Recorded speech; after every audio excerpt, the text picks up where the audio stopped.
Posto isso, eu gostaria de convidá-los a que vocês pudessem abrir a palavra de Deus em Lucas capítulo 3, para lermos do verso 1 ao verso 20.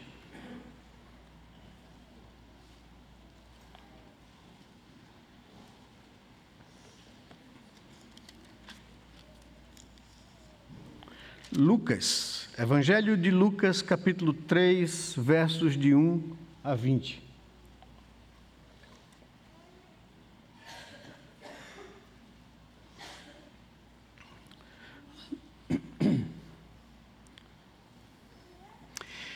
Domingo passado nós vimos um pouco sobre a pessoa de João Batista, suas convicções, sua consciência de quem ele era diante de um mundo onde se buscava muito o culto à personalidade. E quiseram fazer isso com João Batista, e João Batista disse: não, eu não sou ninguém, não sou digno disso, eu não sou o Cristo, eu sou apenas a luz, a voz que clama no deserto, anunciando e preparando o caminho do Senhor. Hoje, nesta manhã, eu gostaria de falar sobre a mensagem de João Batista, que deve ser também a mensagem da igreja, a mensagem dos pastores, a mensagem dos homens de Deus e de cada crente nesse mundo que nós vivemos. Por isso eu gostaria de tratar sobre isso, preparando o caminho do Senhor. João tinha isso, mas eu queria trazer isso de forma prática para mim e para você, para que nós pudéssemos preparar a nossa caminhada, não para a primeira vinda de Cristo, mas para a sua segunda vinda. E saber que a mesma pregação de João, a nação de Israel, chamando o povo ao arrependimento, a purificação de vidas, e para isso o batismo servia de João, para que eles purificassem as suas vidas para receber o Messias. Nós também temos que, no caminho da santificação, lutarmos, esforçarmos por purificar a nossa vida da natureza pecaminosa que nós carregamos, porque sem santificação ninguém verá o Senhor. Eu gostaria então de convidá-los a ouvir a leitura do Evangelho de Lucas, capítulo 3, versos de 1 a 20, onde a palavra de Deus nos diz assim: no 15º ano do reinado de Tibério César, sendo Pôncio Pilatos governador da Judéia, Herodes, tetrarca da Galileia, seu irmão Filipe, tetrarca da região da Itureia e Traconites, e Lisânias, tetrarca de Abilene, sendo sumos sacerdotes Anás e Caifás, a palavra de Deus veio a João, filho de Zacarias, no deserto. Ele percorreu toda a região nas imediações do Rio Jordão, pregando batismo de arrependimento para a remissão de pecados, conforme está escrito nas palavras do profeta Isaías: voz do que clama no deserto, preparem o caminho do Senhor, endireitem as suas veredas, todos os vales serão aterrados, e todos os montes e colinas serão aplanados ou nivelados. Os caminhos tortuosos serão retificados, e as estradas irregulares serão aplanadas, e toda a humanidade verá a salvação que vem de Deus. João dizia às multidões que saíam para ser batizadas: raça de víboras, quem deu a entender que vocês podem fugir da ira vindoura? Produzam frutos dignos de arrependimento, e não comecem a dizer uns aos outros: temos por pai Abraão, porque eu afirmo a vocês que Deus pode fazer com que dessas pedras surjam filhos a Abraão. E também o machado já está posto à raiz das árvores. Portanto, toda árvore que não produz bom fruto é cortada e lançada ao fogo.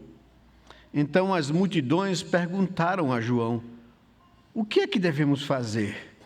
Ele respondeu: quem tiver 2 túnicas, reparta com quem não tem. E quem tiver comida, faça o mesmo. Também alguns publicanos chegaram para ser batizados e perguntaram a João: Mestre, o que devemos fazer? Ele respondeu: Não cobrem mais do que o estipulado. Também soldados lhe perguntaram: E nós, o que devemos fazer? E ele lhes disse: Não sejam prepotentes, não façam acusações falsas, contentem-se com o salário que vocês recebem. Estando o povo na expectativa e pensando todos em seu íntimo a respeito de João, se por acaso ele não seria o próprio Cristo, João tratou de explicar a todos: Eu, na verdade, batizo vocês com água, mas vem aquele que é mais poderoso do que eu, do qual não sou digno de desamarrar as correias das suas sandálias. Ele os batizará com o Espírito Santo e com fogo. Ele tem a pá em suas mãos para limpar a sua eira e recolher o trigo no seu celeiro. Porém, queimará a palha num fogo que nunca se apaga. E assim, com muitas outras exortações, João anunciava o evangelho ao povo. Mas Herodes, o tetrarca, sendo repreendido por João por causa de Herodias, mulher de seu irmão, e por todas as maldades que o mesmo Herodes havia feito, acrescentou a todas as outras ainda esta: mandou prender João. Vamos orar ao Senhor, pedir a sua iluminação às nossas mentes, ao nosso coração nessa manhã, para compreendermos a palavra de Deus. Pai, muito obrigado mais uma vez pelo privilégio que o Senhor nos concede de estarmos em culto com o teu povo, em tua presença.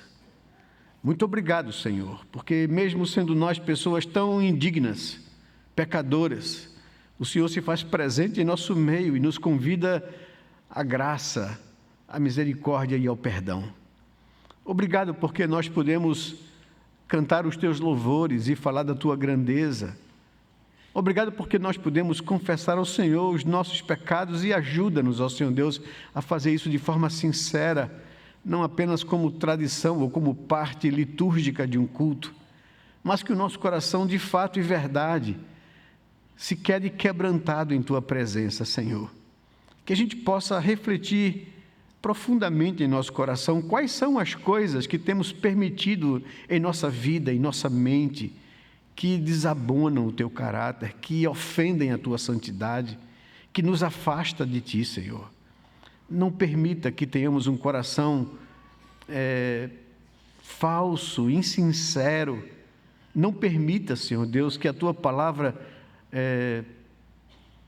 não traga efeito ao nosso coração, nos incomodando a nos chegar na tua presença, para avaliarmos com sinceridade a nossa vida e confessar ao Senhor os nossos pecados e culpas e deixá-los e abandoná-los e ter deles nojo, Senhor, porque eles nos afastam de ti. E nesse momento agora que nós abrimos a tua palavra, te pedimos em nome de Jesus, Senhor, fale ao nosso coração, que o teu Espírito tenha liberdade e acesso ao mais íntimo do nosso ser e tire de lá de dentro aquilo que precisa ser tirado, confessado, perdoado e abandonado. Abençoa-nos nessa manhã de hoje, fala, Senhor Deus, de forma poderosa aos nossos corações, para que tenhamos a consciência de que estivemos diante de Deus e Ele foi gracioso e usou de misericórdia em nossas vidas. Abençoa-nos nessa manhã, ilumina a nossa mente, fala ao nosso coração, limpa a tua eira, perdoa os nossos pecados, em nome de Jesus te clamamos, Pai. Amém, Senhor Deus, amém. Meus amados, as profecias do Antigo Testamento apontavam para a obra de preparo que um profeta precursor viria a realizar antes da chegada do Messias, antes do cumprimento da promessa de Deus. Sobre ele se dizia que era uma voz do deserto clamando: preparai o caminho do Senhor. É o que diz Isaías, capítulo 40, verso 3. O profeta Malaquias falando em nome do Senhor, disse que seria o mensageiro do Senhor, que haveria de preparar o caminho diante do Senhor. Malaquias capítulo 3, versos de 1 e 2. No texto que nós lemos aqui, encontramos João identificando-se e respondendo a dúvidas surgidas no íntimo das pessoas sobre se ele seria o Messias. E ele afirma categoricamente, vimos isso no domingo passado, eu não sou o Cristo. Quem era ele então? Ele mesmo se identifica, eu sou a voz que clama no deserto e que prepara o caminho do rei. Quando o anjo que anunciou seu nascimento ao seu pai Zacarias, um levita, sacerdote que servia no templo, o anjo afirmou quem ele era e qual seria a sua missão. Diz Lucas capítulo 1, verso 17, que o anjo dizendo, ele irá adiante do Senhor no espírito e no poder de Elias, para converter os corações dos pais aos filhos, para converter os desobedientes à prudência dos justos e para habilitar para o Senhor um povo preparado, pronto. Então, esse era o ministério de João Batista, converter os corações dos pais aos filhos, converter os desobedientes à prudência dos justos e habilitar para o Senhor um povo preparado. Nós somos esse povo. E o Senhor está preparando a nossa vida para o encontro com Ele, na sua segunda vinda, na sua glória. Nós, se fomos alcançados pela sua graça e justificados pela obra de Cristo, nós estamos sendo preparados pelo Espírito Santo de Deus em santificação, para abandonarmos o pecado, como diz a Bíblia, que tenazmente nos assedia, e para sermos um povo santo, um povo preparado, um povo separado. E essa deve ser a nossa consciência, a nossa luta na caminhada cristã. E eu queria, na manhã de hoje, trazer uma mensagem para tentar nos balançar de fato, para que nós não nos acomodemos a práticas pecaminosas, para que nós não permitamos viver coisas que já fomos libertos no passado, para não vivermos mais essa coisa, para vivermos em novidade de vida, não aprisionados a desejos, a sentimentos, a práticas que desabonam a nossa caminhada, como nós lemos no Salmo, na liturgia, que nos envergonham diante de Deus, ou que envergonham o Evangelho diante dos outros. Como se daria essa preparação na mensagem de João? Como o caminho do Senhor seria preparado do povo de Deus? É sobre isso que eu gostaria de tratar com vocês, o preparo do caminho para a vinda do Messias.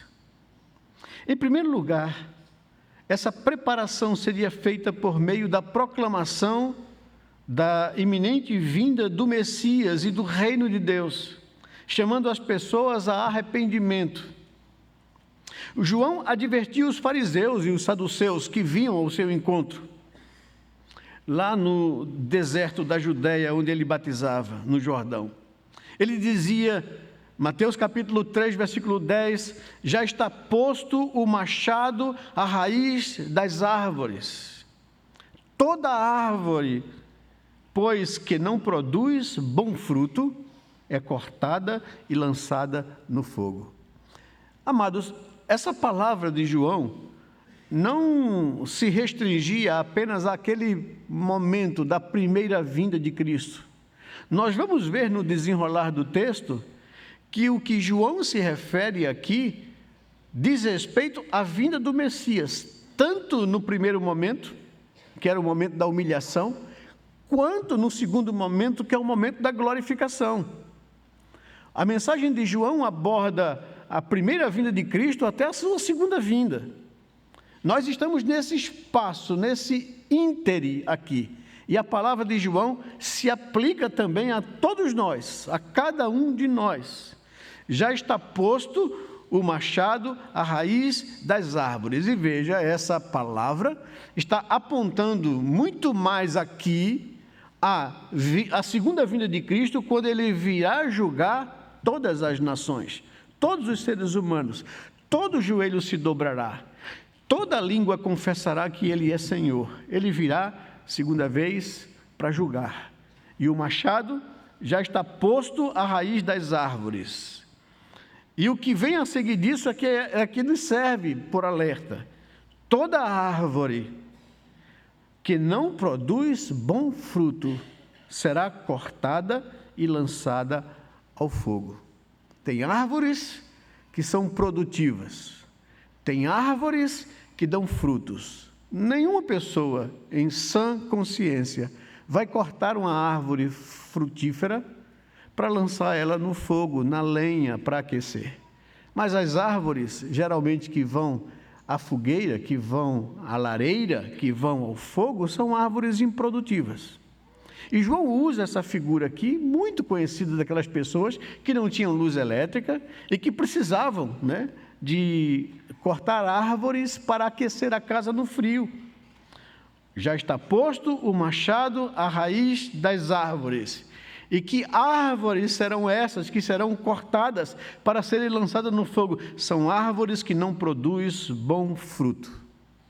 Essas sim serão cortadas. E aqui vai, desde já, uma aplicação e uma reflexão para as nossas vidas. Que tipo de árvore eu tenho sido? E para você responder isso, você precisa ser honesto para averiguar os frutos que a sua vida tem produzido. São frutos bons diante de Deus ou são frutos maus? Multidões escutavam o apelo de João: arrependei-vos, porque está próximo o reino dos céus. Mateus capítulo 3, verso 2. Os que atendiam ao chamado e se arrependiam se tornavam um povo preparado, produzindo, na linguagem de João, frutos dignos de arrependimento. Mateus 3,18. Arrependei-vos e produzam frutos dignos de arrependimento. Não digam em seus corações: nós temos por pai Abraão. Não digamos em nossos corações: eu sou crente da igreja há décadas. Minha família é da igreja há séculos. Não diga isso em seu coração. Avalie a sua vida diante de Deus com honestidade. O que é que na prática, o que é que na praxis, como colocou aqui Severino, a minha vida se revela? Ela de fato mostra frutos dignos de mudança, frutos dignos de arrependimento. Essa era a mensagem de João: arrependei-vos, porque está próximo o reino. Não fujam da ira vindoura com artimanhas que não convencem a Deus. Produzam frutos dignos de arrependimento. Muitos foram batizados por João no Rio Jordão para a purificação. Aquele batismo era simbólico, litúrgico. Era o batismo que mostrava a minha consciência da minha sujeira. Era costume todo judeu ter na sua casa vasos, jarros com água limpa, purificada, para que quando chegassem do dia de trabalho, eles fossem e se purificassem, se lavassem, Isso Deus usava para que nós também refletíssemos sobre a nossa vida, que é assim. Ao final de um dia, precisaríamos ser honestos para chegar diante de Deus e refletir como nós nos comportamos no dia, como nós reagimos às pessoas, às tentações, às ciladas do diabo. O que é que eu permiti na minha mente? O que é que eu permiti sair da minha boca, nas minhas reações, nas diversas relações e até de conflito com as pessoas? Que sentimentos, que desejos vieram ao meu coração? Por isso que a palavra de Deus me ensina, quando o Senhor Jesus ensinou aos seus discípulos a orarem, na agenda de vocês, de oração, coloque na pauta, nessa agenda, que vocês precisam, da mesma forma que comem pão todos os dias, se coloquem diante de Deus em oração, para sondar os corações, porque nós pecamos todos os dias, muitas vezes, por palavras, por pensamentos, por atitudes. Limpem a vida. Façam esse exercício espiritual para que o pecado não cauterize a consciência de vocês e se tornem comum no cotidiano da vida de vocês. Paulo, falando a Timóteo em outra linguagem, dizendo a Timóteo que nós precisamos nos exercitar espiritualmente, sempre. Ele diz, da mesma forma que o exercício físico é necessário para manter um corpo saudável, a oração é indispensável para manter a nossa vida espiritual saudável diante de Deus. E Paulo faz uma comparação. O exercício físico é proveitoso, mas diante da nossa necessidade de crescimento e saúde espiritual, é pouco proveitoso. Porque tem a promessa apenas dessa vida, enquanto os exercícios espirituais na devoção com Deus valem para hoje e valem para toda a eternidade. Porque esses exercícios me ajudam a limpar a minha mente, o meu coração, a mudar comportamentos em minha vida, a abandonar o pecado. Essa é a mensagem de João Batista. João Batista veio com a disposição e o poder de Elias, dizia o anjo. Ele faz uma comparação da performance do profeta Elias, que num momento muito, que eu diria assim, contrário e de desvantagem ao povo de Deus, quando o pecado dominou, quando um rei ímpio comandava, ele enfrentou todo mundo de sua época com coragem, com firmeza, enfrentando os profetas de Baal. Elias será assim. Vem num momento desfavorável para preparar o caminho do Senhor, quando o povo de Israel estava acostumado com a religiosidade hipócrita, ímpia, que era apenas para inglês ver, mas que no coração havia tanta maldade, tanta sujeira, e muitas vezes não é diferente nos nossos dias. Nós nos acostumamos com o sagrado, nós nos acostumamos a vir aos cultos todos os domingos, a ter um momento de adoração, a ter um momento de confissão, e muitas vezes fazemos isso como apenas parte mecânica do culto. E não paramos para refletir de fato como tem sido a nossa vida diante de Deus. A palavra de João é uma palavra contundente, assim como era a palavra do profeta Elias. Em nenhum lugar, isso é mais claro do que a descrição de Lucas, no verso 18 ao verso 19, pois assim como muitas outras exortações, ele anunciava o evangelho ao povo, e o exemplo aqui é, mas Herodes, o tetrarca, sendo repreendido por ele, por causa de Herodias, mulher do seu irmão, a quem ele tomou e traiu, sendo repreendido por João por causa disso, e por todas as maldades que o mesmo Herodes fazia, ainda teve mais uma de prender a João, ou de rejeitá-lo, ou de tentar silenciá-lo. Muitas vezes também da mesma forma agimos assim. Quando ouvimos palavras que nos incomodam, que nos confrontam com os nossos próprios pecados, nós fechamos o nosso coração, tiramos a pessoa da nossa lista, reagimos mal, e como diz o profeta Isaías no capítulo 53, acerca da obra do Messias, né? Começa dizendo assim: quem, pois, ouviu a nossa pregação?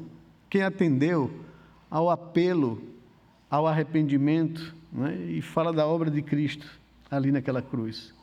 O preparo para o reino espiritual que estava por vir exigia uma obra de escavação, uma obra profunda, uma obra que ia lá na alma. Os vales tinham de ser preenchidos. As lacunas espirituais da vida do crente teriam que ser preenchidas pela palavra de Deus. Os montes tinham de ser rebaixados. A arrogância, o orgulho, a vaidade espiritual teriam que ser rebaixadas. Assim como Elias fez para varrer a idolatria de sua época, a violência de sua época, a matança, a desonestidade, a palavra dele era uma palavra dura contra os pecados cometidos no povo e na sociedade de sua época. Também João opôs-se aos pecados da nação e desmascarou esses pecados, tratou desses pecados com clareza, com franqueza. Esse era o seu ministério. Entre eles estavam todas as maldades que o mesmo Herodes havia feito.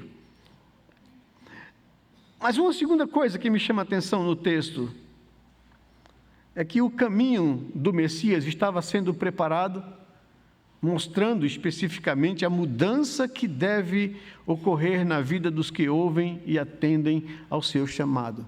Meus amados, nós não podemos viver como o mundo vive. Nós não podemos ter os mesmos valores e comportamentos e conceitos que há no mundo ímpio sem Deus. Nós somos chamados a ser um povo santo e separado, a viver na contramão do mundo, a nadar contra a maré do mundo. E é isso que, em segundo lugar, me chama a atenção. O caminho do Messias que estava sendo preparado, mostrando especificamente a mudança que deve ocorrer na vida dos que ouvem e atendem ao chamado de Deus. A mensagem pregada por João não é só condenar o mal, mas salientava as mudanças que Deus espera das pessoas que haviam sido perdoadas. Os publicanos chegaram para ele e perguntaram. Publicanos eram políticos, servidores públicos, funcionários da Receita Federal Romana, que se aproveitavam da sua função para enriquecer de forma ilícita. Os soldados chegaram para João e perguntaram a eles o que nós devemos fazer, o que é que Deus espera de nós. Os soldados eram autoridades encarregadas pela segurança e pelo bem comum da sociedade. E a população em geral também perguntava a João o que deviam fazer. O que havemos, pois, de fazer? O que é que Deus espera de nós? E essa é uma pergunta que nós precisamos fazer a Deus. Senhor, o que é que o Senhor espera de mim? Na minha vida comum, na minha vida profissional, na minha vida relacional com os outros. O que é que o Senhor espera de mim? O que é que o Senhor quer que eu mude na minha vida? E a mensagem de João não era somente condenar o pecado, mas propor o que Deus espera de cada um desses grupos sociais. A voz de Deus, que clamava através do profeta, exigia que se fosse generoso, solidário, sensível à dor do outro, fosse mais humano, fosse mais misericordioso, assim como nós recebemos de Deus misericórdia nas nossas falências espirituais, que nós fôssemos mais solidários, mais humanos, mais sensíveis, mais generosos no trato com o outro. Versículo 11 do capítulo 3, diz lá o texto: O que devemos fazer? As multidões perguntavam no verso 10 a João, e ele respondeu: quem tiver 2 túnicas, reparta com o que não tem. Quem tiver comida, faça o mesmo. Veja, irmãos, entenda uma coisa, não sejamos infantis na interpretação da Escritura. Jesus não está ensinando que a salvação é fruto de boas obras. Não é isso que o texto está falando. O texto está falando que a gente não seja mesquinho, egoísta, materialista. O texto está dizendo que nós temos que ser sensíveis ao outro. Nós fazemos parte de uma mesma raça. Todo ser humano foi criado à imagem de Deus, e a miséria de alguém criado à imagem de Deus deveria nos comover de certa forma. Que nós não nos acostume com a violência, com a corrupção, com a miséria, com a pobreza, com pessoas vivendo na vala social. Isso não deveria ser comum, ou o nosso coração não deveria se acostumar a isso como uma realidade. Isso deveria nos incomodar. O que Jesus está dizendo aqui às multidões é: não percam a sua humanidade. Não se tornem insensíveis. O pecado e o diabo têm tornado o ser humano criado à imagem de Deus como alguém desprezível. Não se acostume a isso, isso não é o normal. Deus não criou o ser humano para isso. Não percam a sensibilidade, não percam a humanidade, não percam a generosidade com o outro, assim como Deus foi generoso conosco e não nos largou à nossa própria sorte. Tenha em vocês o mesmo sentimento que houve também em Cristo. Olhem as multidões perdidas e atoladas no pecado como Cristo olhava com compaixão e chorava a condição do ser humano. Não façam como os discípulos que tantas vezes diziam ao Senhor: Senhor, quer que a gente ore ao Pai para que Ele mande um raio e acabe com essa gente? Ele olhava com compaixão. O que Ele está nos ensinando aqui é que aqueles que foram alcançados por essa misericórdia e compaixão devem demonstrar também a mesma misericórdia e compaixão para com o outro. Isso é fácil? Não. Mas isso é o que o Senhor propõe para a gente. João não só condenava o pecado, mas ele propunha a vida que Deus quer que a gente viva. E essa era a palavra do Senhor às multidões. Ele exigia honestidade. Ele exigia o bom uso do poder público. Se você tem alguma autoridade, se você tem a oportunidade de produzir justiça, faça isso. É isso que Deus quer. Que a gente seja honesto. O verso 13 nos diz isso. Também alguns publicanos, que eram funcionários públicos da Receita Federal Romana, chegaram para ser batizados e perguntaram a João: Mestre, o que devemos fazer? E ele respondeu: não cobrem mais do que é estipulado. Ou seja, não sejam corruptos. Não use do poder que vocês têm para extorquir. Sejam honestos no trato dos seus negócios. E nós vivemos num país profundamente corrupto, onde a corrupção é um problema sistêmico em nosso país.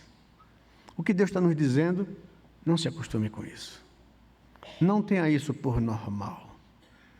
Porque se você tem isso por normal, você vai de alguma forma ser afetado por isso. E se você tiver uma oportunidade de tirar alguma vantagem em algum negócio, você vai fazê-lo. Você vai pensar nesse momento aqui que todo mundo está fazendo declaração de imposto de renda.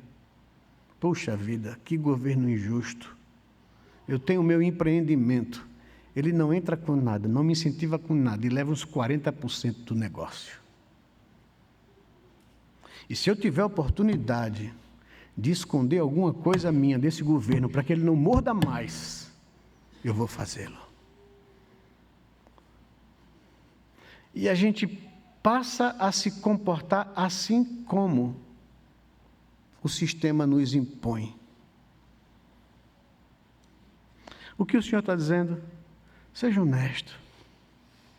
Mesmo que isso seja um preço alto, não abra mão disso. Você foi criado à imagem de um Deus justo, honesto. Não se deixe contaminar pelo mal. Isso é fácil, meus irmãos? Não. A gente vive num país injusto, num governo que, se puder arrancar o sangue da gente, arranca. E a gente vê como é que isso é gasto de forma irresponsável para manter um grupo de pessoas corruptas.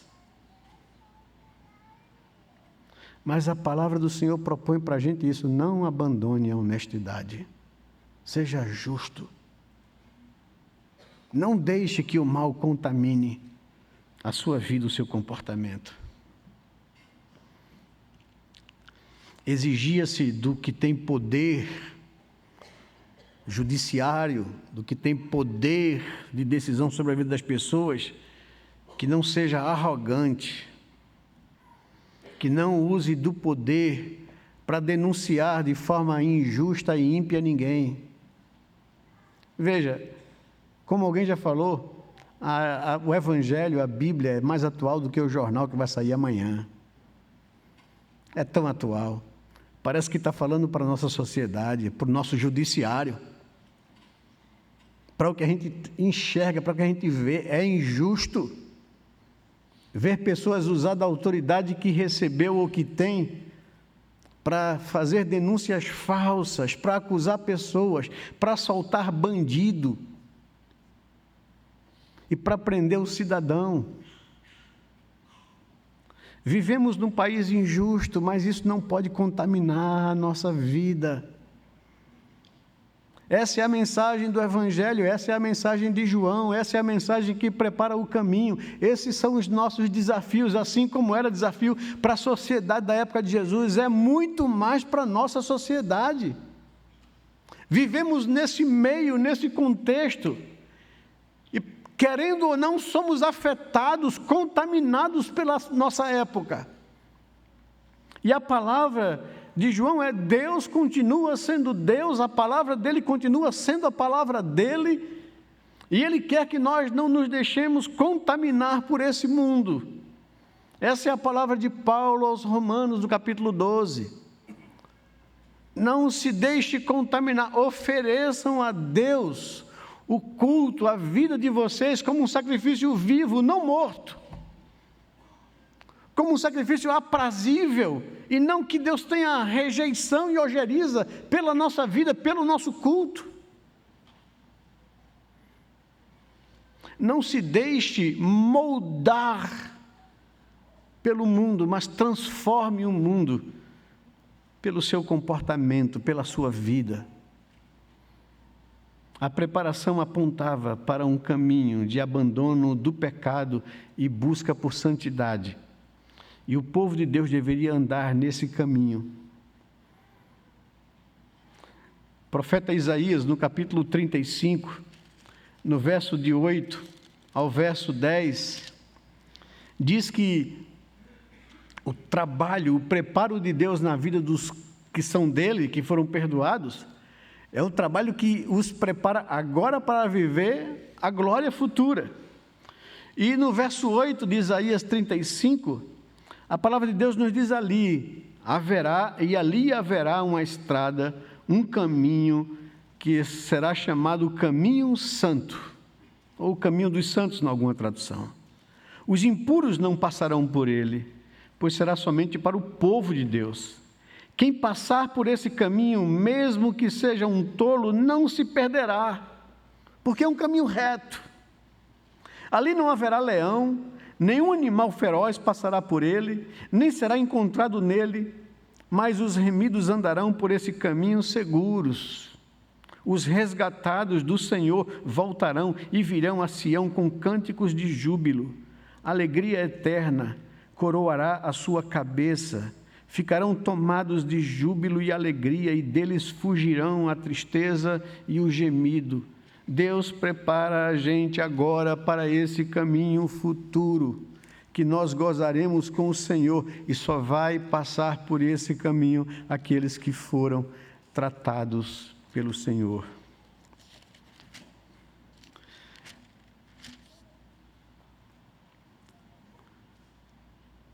Salmo 112 nos diz que feliz ou bem-aventurado é aquele que teme ao Senhor, que tem grande prazer nos seus mandamentos. A sua descendência será poderosa na terra. A geração dos justos será abençoada. Na sua casa há prosperidade e riqueza, e a sua justiça permanece para sempre. Aos justos nasce luz nas trevas, e ele é bondoso, compassivo e justo. Só um detalhe: essa riqueza e essa prosperidade não é necessariamente material, mas é riqueza de vida, é riqueza de um lar saudável, é riqueza de filhos que se tornarão uma geração próspera, justa, que andará na presença do Senhor. Feliz aquele que se compadece e que empresta, socorre. A ideia aqui é essa: ele defenderá a causa no juízo. Deus defenderá a sua causa, não será jamais abalado, será tido em memória eterna. Não se atemoriza das más notícias, elas virão e acontecerão na vida do justo, porque ele não se atemorizará, porque o coração é firme e confiante no Senhor. O seu coração é bem firmado, ele não teme até que veja a derrota dos seus inimigos. É generoso, distribui, dá aos pobres. A sua justiça permanece para sempre, e o seu poder se exaltará em glória. O ímpio vê essas coisas e fica com raiva, range os dentes e consome. O desejo dos ímpios perecerá contra o justo. São promessas de Deus ao povo que de fato quer viver a vida que agrade a Deus. Mas em terceiro e último lugar, a mensagem preparava não só para o presente, mas para o reino vindouro, referindo-se à vinda do Rei do Reino. Não bastava advertir a nação judaica para que fugissem do justo juízo de Deus, nem instruí-los com respeito ao procedimento esperado por Deus, mas era essencial que o rei que estava por vir fosse reconhecido. A pregação de João e a preparação e a pregação da igreja apontam para o Messias Redentor, conduz à graça de Deus. João tinha estado batizando em Betânia, e no dia seguinte, quando viu Jesus se aproximar, exclamou: eis o Cordeiro de Deus que tira o pecado do mundo. João estava anunciando ao povo a obra de Jesus como Cordeiro Pascal. Ele daria sua vida e seria levado ao matadouro pelo pecado do homem. Isaías capítulo 53 é o texto do Antigo Testamento profético mais com cara de evangelho. Isaías capítulo 53 é o texto que fala do sacrifício do Messias. E é um texto muito bonito, e eu queria que vocês entendessem isso. A maldade e o pecado nosso causou isso no Filho de Deus. E ele se prontificou a isso por causa das nossas culpas. O texto começa dizendo: quem creu na nossa pregação? E a quem foi revelado o braço forte do Senhor? Porque foi subindo como um renovo diante dele, e como uma raiz de uma terra seca, não tinha boa aparência, nem formosura. Ele está aqui desenhando ou pintando o Calvário, a ida de Jesus para a cruz. Ele foi subindo como um renovo diante dele, e como raiz de uma terra seca, não tinha boa aparência nem formosura. Olhamos para ele mas não havia nenhuma beleza que nos agradasse. Só dor, sofrimento, tristeza. Era desprezado e o mais rejeitado entre os homens. Homem de dores, que sabe o que é padecer. E como um de quem os homens escondem o rosto, era desprezado e dele não fizemos caso algum. Era esse o quadro de Jesus indo para o Calvário. E os olhares de rejeição, por causa da figura, da dor, dos ferimentos. Certamente, continua o texto, ele tomou sobre si as nossas enfermidades e as nossas dores levou sobre si. E nós o considerávamos por aflito, ferido de Deus e oprimido. Mas ele foi traspassado por causa das nossas transgressões, esmagado por causa das nossas iniquidades. O castigo que nos traz a paz estava sobre ele, e pelas suas feridas, pelos seus sofrimentos, fomos sarados. Todos nós andávamos desgarrados como ovelhas, cada um se desviava pelo seu próprio caminho, mas o Senhor fez cair sobre ele a iniquidade de todos nós. Ele foi oprimido e humilhado, mas não abriu a boca. Como o cordeiro foi levado ao matadouro, e como ovelha muda diante dos seus tosquiadores, ele não abriu a boca. Pela opressão e pelo juízo ele foi levado, e de sua linhagem, quem se preocupou com ela? Porque ele foi cortado da terra dos viventes, foi ferido por causa das transgressões do meu povo. Designaram-lhe a sepultura com ímpios, mas com o rico esteve na sua morte, embora não tivesse feito injustiça e nenhum engano fosse encontrado em sua boca. Todavia, ao Senhor agradou esmagá-lo, fazendo sofrer. Quando ele der a sua alma como oferta pelo pecado, verá a sua prosperidade e prolongará os seus dias, e a vontade do Senhor prosperará nas suas mãos. Lembra-se da Pai, está consumado. É isso que Isaías está dizendo. Ele verá o resultado do seu sofrimento, da sua entrega, da sua morte. Ele verá o fruto do trabalho, diz o verso 11, de sua alma, e ficará satisfeito. O meu servo, o justo, com o seu conhecimento justificará a muitos, porque as iniquidades deles levará sobre si. Por isso eu lhe darei a sua parte com os grandes, e com os poderosos ele repartirá o despojo, pois derramou a sua alma na morte, foi contado com os transgressores, contudo levou sobre si o pecado de muitos, e pelos transgressores ele intercedeu. Perdoa-lhes, Pai, eles não sabem o que fazem. É isso que Isaías pinta para a gente compreender de uma vez por todas o preço, o valor da nossa salvação. E que por isso nós não podemos viver uma vida em pecado, rejeitando o preço, o sacrifício que foi pago por nós. João tinha estado batizando, mas sua mensagem não só apontava para a primeira vinda de Cristo, para a sua humilhação, para o seu sofrimento, como cordeiro imolado, porém para a sua segunda vinda, como reto juiz. O machado está posto à raiz das árvores. Toda árvore que não produz bom fruto será cortada e lançada no fogo. Ele virá a segunda vez, para buscar os seus e julgar a impiedade dos ímpios. É isso que João está dizendo em Mateus 3,16. Ele batizará com o Espírito Santo. Eu batizo vocês com água para purificação de pecado. Isso não é nada em comparação ao que Ele tem preparado. Ele batizará vocês com o Espírito Santo e com fogo. Vejam, entendam bem isso aqui o texto. Porque eu vejo muita gente de igrejas mais renovadas usar esse fogo como fogo do Espírito. Não.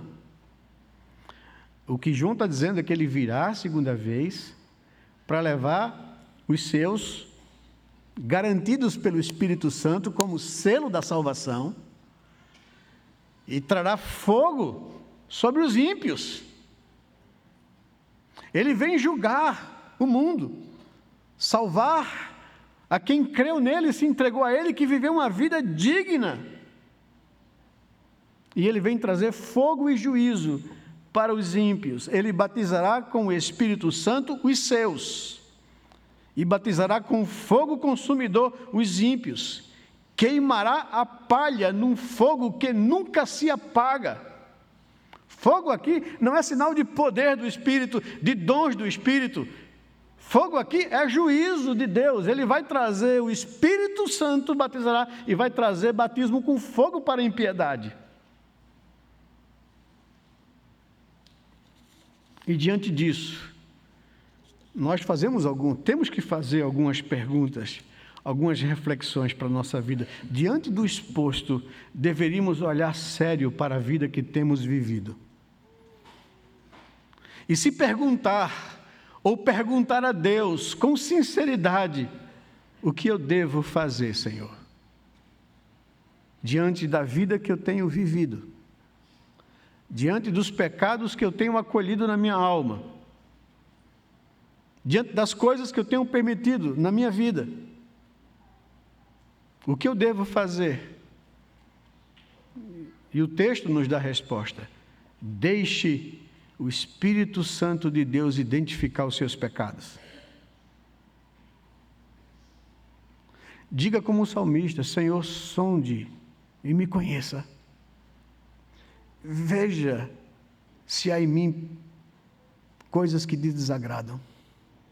Ajuda-me, Senhor Deus, a enxergar o meu coração, a não ser por ele enganado. Ajuda-me, Senhor Deus, a enxergar as coisas que há em mim e que ofendem a tua santidade. Deixe o Espírito de Deus identificar os seus pecados, meu querido. Não tenha medo disso. Segundo lugar, arrependa-se dos seus pecados. Ou seja, o que é isso, pastor? Tenha nojo deles. Odeie os pecados. Rejeite-os. Tire esses pecados de sua vida, pois eles tiram a sua comunhão com Deus. Eles lhe tornam desprezíveis diante de Deus. Eles atraem sobre você o justo juízo de Deus.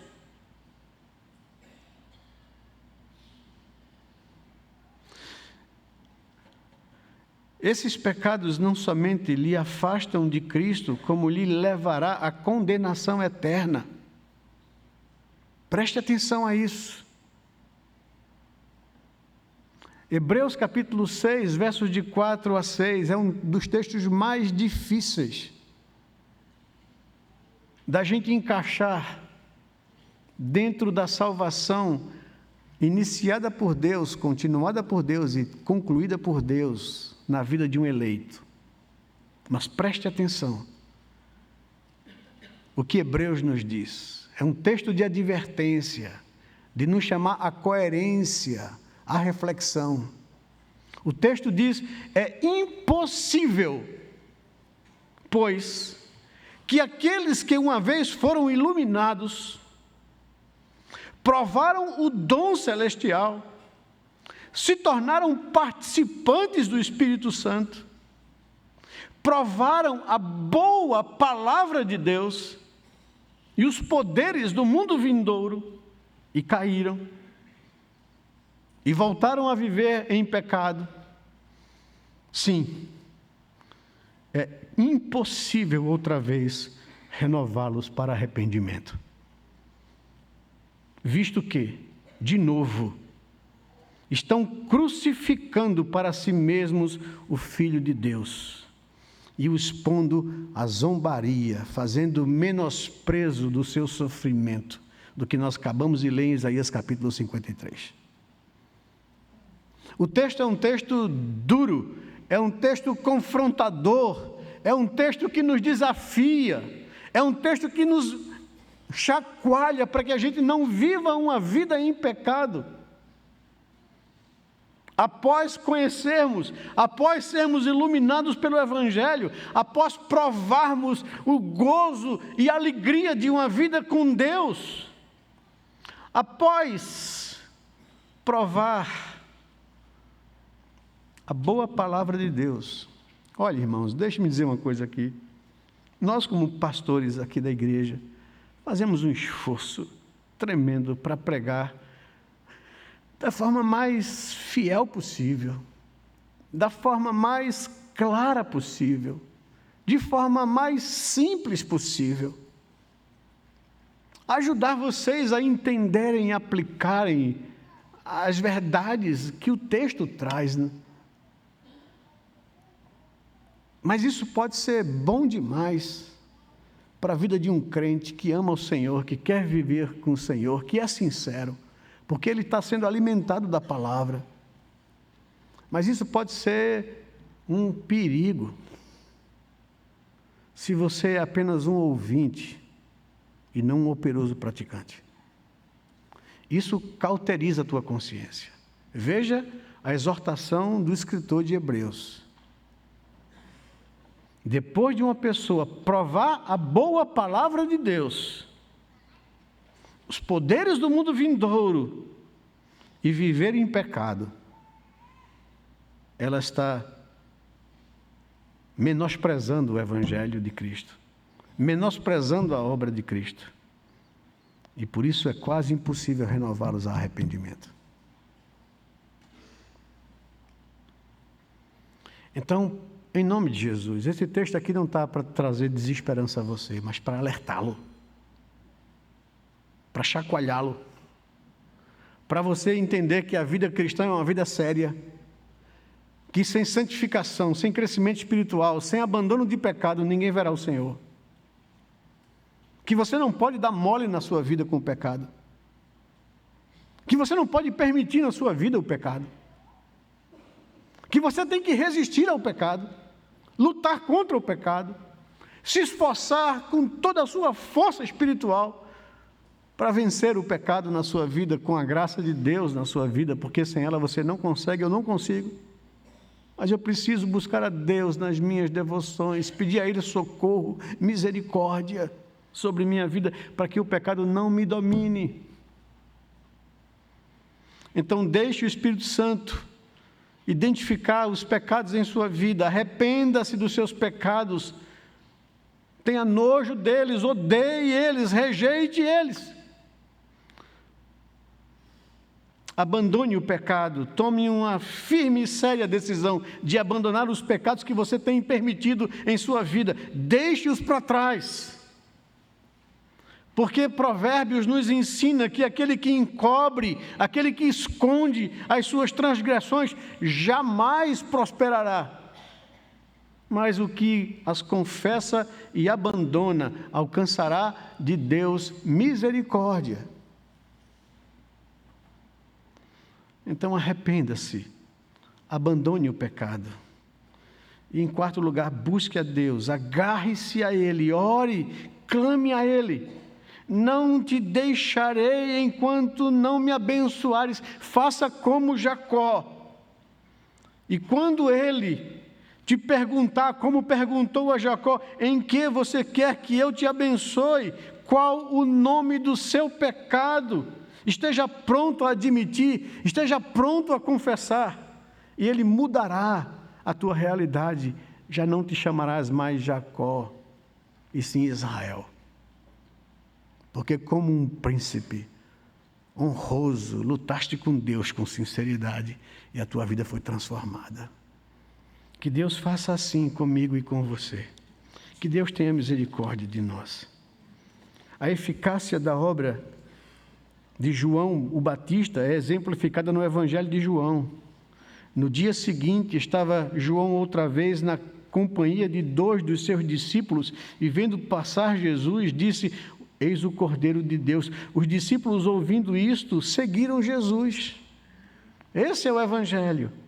Ao levar esses 2 discípulos ao rei do reino espiritual, ele estava desempenhando bem a sua função. 2 homens preparados estavam prontos para se tornar discípulos de Jesus.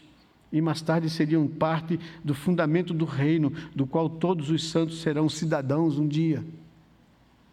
Que a nossa vida, irmãos, enquanto cristãos e enquanto igreja, esteja sobre o fundamento da graça de Deus, que é Cristo. Que ela possa, em consequência disso, produzir os frutos do verdadeiro arrependimento em nós. Que haja transformação, que possamos viver em santificação e novidade de vida. E que possamos cumprir cabalmente a missão que nos foi confiada de anunciar ao mundo as virtudes de nosso Rei e fazer avançar o reino de Deus. Que Deus nos abençoe. Que Deus abençoe a sua vida particularmente. Que Deus abençoe a igreja, para que ela seja uma igreja do qual Deus tem prazer nela, quando ela se une para cultuá-lo. Que Deus nos abençoe. Que Deus derrame sobre nós sua graça, seu favor. Amém?